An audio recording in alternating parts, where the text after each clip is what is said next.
أقبلت بنت الحسب أم العروس، مثل ورد الكون ينفح عطرها.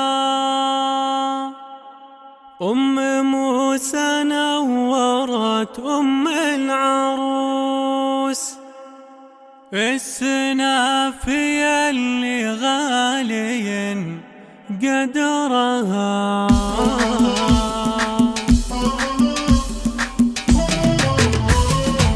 أقبلت بنت الحسب أم العروس، مثل ورد الكون ينفح عطرها.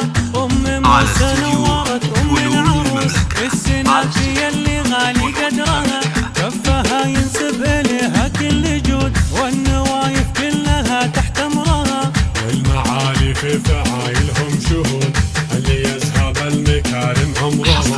الفخر في أبوها من ماضي الجدود، والكرم في عيالها هم ذخرها. في سجايا أم موسى القصيد، المعاني النادرة تفرد بها. نسل راعي العز والجود الكريم، كاسب على أمجاد بول صبرها. كاسب على أمجاد بول صبرها. مكرم الضيفان لو كانوا حشود، اللي تاما يوميا عس جمرها. أم موسى اخوانها من نسلكم، السحب ما تنطق الا عبرها. الفوارس الاصايل الاسود، بين خلق الله سماها وبرها. والفضايل عندكم يا كثرها، بفخارية وموسى فيهم وقود، يا فخرهم اللي نور نورها. أقبلت بنت الحسب أم العروس، مثل ورد الكون ينفح عطرها. أم موسى نورت أم العروس، السنافية اللي غالي قدرها. كفها ينسب إليها كل جود، والنوايف كلها تحت أمرها.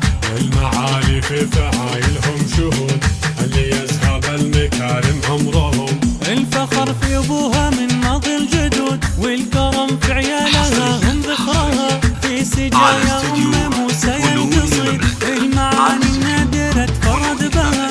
نسل راعي العز والجود الكريم، كاسب على أمجاد بول صبرها. كاسب على أمجاد بول صبرها. مكرم الضيفان لو كانوا حشود، اللي تاما يوميا عس جمرها.